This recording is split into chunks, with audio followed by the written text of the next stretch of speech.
Hello guys, आप सभी का स्वागत है अपने चैनल खुराई जीएमएस कोचिंग में। आज हम एट गेट अभ्यास पुस्तिका गणित की किताब है, आपकी कक्षा 7 की है। 1 से 10 तक पाठ हमने कंप्लीट सॉल्यूशन के साथ हर एक वीडियो अच्छे बेहतरीन हल के साथ आपको प्रोवाइड की है। एक समझाकर, दूसरी आपको एक बगल में पेज मिल जाता है भरा हुआ, वहाँ से आप पूरी कंप्लीट रोक रोक कर वीडियो पूरा भर सकते हैं किताब को।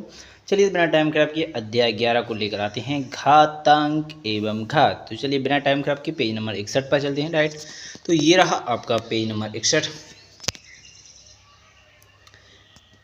तो चलिए बिना टाइम खराब किए पेज नंबर 61 पर ये रहे आप पेज नंबर 61 पर। तो चलिए बिना टाइम खराब किए यहाँ से आपका पेज नंबर 61 दिया गया है। तो ये रहा आपका अध्याय 11, घातांक एवं घात। तो इसको आप अच्छी तरीके से पढ़ लीजिएगा।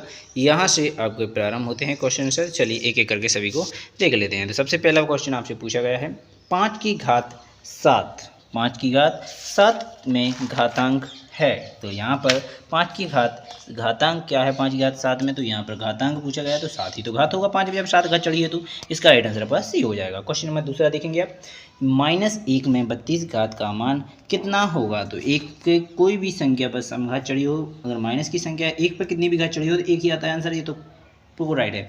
अगर समघात चढ़ी है तो माइनस की अगर संख्या है तो प्लस में हो जाती है, अगर विषम चढ़ी हो तो माइनस की माइनस में रहती है। तो डी इसका राइट आंसर हो जाएगा। अर्थात सम है 32 है इसलिए प्लस में आ जाएगा। D is the right answer. आप इस प्रकार कर सकते हैं। इसके बाद है क्वेश्चन नंबर 3, 8 की घात 5 के आधार है। तो 8 की घात 5 है में आधार क्या है। तो यहाँ पर 8 पे घात चढ़ी है तो आधार 8 हो जाएगा। तो इसका राइट आंसर आपका B is the right answer हो जाएगा। इस प्रकार आपने ऑब्जेक्टिव क्वेश्चन 3 कंप्लीट कर लिए गए हैं। चलिए बिना टाइम खराब किए क्वेश्चन नंबर चौथा 5वां देख लेते हैं ऑब्जेक्ट वाला। तो यहाँ पर चौथे में पूछा गया है, निम्न में से 343 को 7 की घात के रूप में लिखिए। तो यहाँ पर 7 की घात 3 हो जाती है तो 43 हो जाती है। तो इस प्रकार आपका क्वेश्चन नंबर चौथे का सी द राइट आंसर हो जाएगा। इसके बाद 5वें क्वेश्चन देखेंगे, 4 गुणा 4 गुणा 4 गुणा 4 4 बार लिखा हुआ है कि लिए आधार 2 लेकर हुए घातांक रूप होगा। तो यहाँ पर अगर दो आधार ले अर्थात 2 पे घातें चढ़ाएँ तो इतनी कितनी चढ़ जाएंगी। तो यहाँ पर 2 पे लगभग 8 घातें चढ़ जाएंगी। तो ए इसका राइट आंसर हो जाएगा 2 की घात 8। इस प्रकार आएगा क्वेश्चन नंबर आपके ऑब्जेक्टिव वाले कंप्लीट होते हैं। अब देखेंगे नीचे दिए गए प्रश्नों को हल करेंगे, अर्थात क्वेश्चन नंबर 6 से आगे के। तो 6वें क्वेश्चन में आपसे पूछा गया है, प्रसारित लिखिए। तो ए की घात 5 बार है तो ए को 5 बार गुणा में लिख लिया जाएगा। ए गुणा ए को 5 बार लिख लिया गया। इसके बाद बी की घात 4 है तो यहाँ पर गुणा लगाकर बी में भी लिखते चले जाएंगे। बी की 4 बार लिख देंगे बी, क्योंकि 4 घात चढ़ी है बी पर। इसके बाद आता है सी में भी 2 बार घात चढ़ी है तो यहाँ पर सी 1 बार और गुणा सी 2 बार। इस प्रकार आप इसको कंप्लीट लिख सकते थे। तो इस प्रकार आप लिख लीजिएगा। आपका क्वेश्चन नंबर 6 का आ कंप्लीट हो जाता है। 6 के बाद 6 में 2 क्वेश्चन है, आ और बा है। तो बा को भी इसी प्रकार कंप्लीट करेंगे। किस प्रकार करेंगे, 2 की घात जो 256 है को घातांक के रूप में लिखिए। तो 2 की घात 8 हो जाती है 256। ठीक है। इसके बाद आता है क्वेश्चन नंबर आपका 7वें क्वेश्चन में 8 की घात 5 भाग 8 की घात 5। तो भाग में हमेशा 1 बचता है तो आंसर इसका 1 आ जाएगा। ठीक है। बिना टाइम खराब किए क्वेश्चन नंबर 8वां देखेंगे। तो यहाँ पर आपको मानक रूप में बदलना है इसी। तो यहाँ पर 41 यहाँ पर लिख लेंगे। 41 में हमने यहाँ पर दशमलव ले लिया। जितने अक्षर पीछे होंगे उसका आप यहाँ पर इस प्रकार लिखते हैं। जैसे 3 और 3 6 9 है तो यहाँ पर 10 की घात 9 लिखकर इस प्रकार इसी को कहते हैं मानक रूप। तो इसे आप यहाँ पर कंप्लीट कर सकते हैं। कैसे करते हैं तो आपको सिखा दिया जाए। पीछे से गिनती चली आइए, जहाँ पर आप दशमलव लगाएंगे उसके पीछे के जितने भी अक्षर हैं वो 10 लिखकर उस पर घात चढ़ा दीजिए। जैसे 9 अक्षर थे और आगे 3 के आगे लगाया तो 3.14 आप लिखा हुआ था, सॉरी 41 लिखा हुआ था, तो इसी को आप 41 इसी प्रकार लिख सकते हैं। ठीक है। तो यहाँ पर आपने दशमलव लगा लिया, पीछे की जो अक्षर है यहाँ पर 10 की घात 9 अक्षर है, इसलिए 9 घात 8 हो 2 8 7 हो 7, जिस प्रकार जितने भी हों इस प्रकार लिख लिए जाते हैं। इसी को मानक रूप कहते हैं। तो चलिए बिना टाइम खराब मैंने 8वां क्वेश्चन कंप्लीट कर लिया है और आपको लिखा भी दिख रहा होगा तो आप यहाँ पर भी लिख सकते हैं। इसके बाद आता है क्वेश्चन नंबर 9। तो क्वेश्चन नंबर 9 में पूछा गया है 7 की घात 2 पुस्तक बंद 3 घात और। तो यहाँ पर इसका घातांक रूप लिखिए। तो यहाँ पर सरल और एवं घातांक रूप लिखाना था। तो ऊपर भी जो पुस्तक में होता है उनका गुणा हो जाता है, ध्यान रखिए। 1 की घात ऊपर चढ़ी होगा रो तो 2 की घात 3 में होगा 6 हो जाएगा। तो 7 की घात 6 यहाँ पर इसका राइट आंसर हो जाएगा।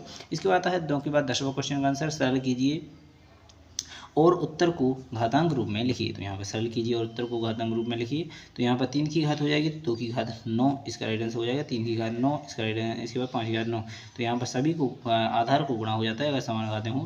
तो 5 3 15 15 दूनी 30, तो अर्थात इसका राइट आंसर आपका 30 की घात 9 आ जाता है। चलिए बिना टाइम खराब किए यहाँ पर आपने क्वेश्चन 10वां कंप्लीट कर लिया है। अब देखेंगे क्वेश्चन नंबर 11।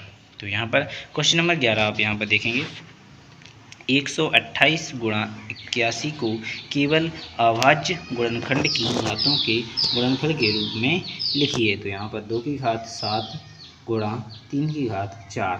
तो इस प्रकार आपको इसको 11वें क्वेश्चन को इस प्रकार कर लेना है, तो इसका घातांक के रूप में हो जाएगा। ठीक है, तो यही इसका राइट आंसर हो जाता है। चलिए बिना टाइम खराब किए अब देखता हूँ मैं क्वेश्चन नंबर 12। क्वेश्चन नंबर 12 में पूछा गया है 7 की घात 2 गुणा 3 और 7 की घात 2 है फिर 3 घात, तो इसका कौन सा बड़ा हो जाएगा। तो आप सबको पता है यहाँ पर 7 की घात 2, यहाँ पर 7 की घात 6 हो रहा है, तो यही बड़ा होगा। तो यहाँ पर आपको सबको पता है 7 की घात 2 पोस्टक बंद घात 3 बड़ा है, तो इस प्रकार आप इस प्रकार लिख सकते हैं। ठीक है, चलिए बिना टाइम खराब किए क्वेश्चन नंबर 13 पर चलते हैं। तो क्वेश्चन नंबर 13 आपकी स्क्रीन पर यहाँ पर दिख रहा होगा। सूर्य और शनि के बीच की दूरी 1 किलोमीटर है। शनि और यूरोन के बीच की दूरी 1 किलोमीटर। सूर्य और पृथ्वी की दूरी देख, इन तीनों में दूरी कौन सी अधिकतम है। तो आपको सबको पता है शनि और यूरोन की बीच की दूरी सबसे अधिक दिख रही होगी आपको। यहाँ पर देखिए 1.4 3 फिर 9 है, इसके बाद 4 9 11 घात है इसकी, यहाँ पर 12 घात है। ठीक है, तो ये 12 घात वाला ज़्यादा बड़ा हो जाएगा। तो यही इसकी यानी शनि से यूरोन की दूरी सबसे अधिक दूर है। कितनी है, सबसे अधिक दूरी पर है। तो बस बीच अधिक दूरी है, तो बस यही आपका राइट आंसर यहाँ पर लिख लेंगे यहाँ पर। ठीक है, अधिक दूरी है। इसके बाद आता है क्वेश्चन नंबर 14।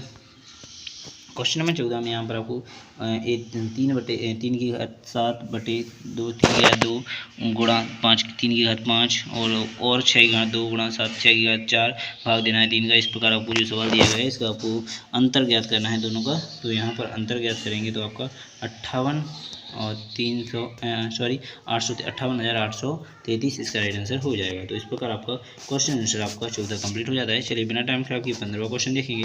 15वें क्वेश्चन में आपको पैटर्न दिया गया था किसी भी घात जैसे 9 की घात 0 होगी तो एक आंसर होगा, 10 की घात 0 होगी तो एक आंसर होगा। किसी भी संख्या की घात अगर कोई भी हो 1 0 होती है तो उसका आंसर एक ही आता है, हमेशा ध्यान रखें। यही पैटर्न पर आपको लिखना था। तो चलिए यहाँ पर कुछ भी आप अपने हिसाब लिख दीजिए, जो हमने लिख दिया अपने हिसाब से वो आपने लिख दिया। तो यहाँ पर आपका अध्याय 11 कंप्लीट हो जाता है।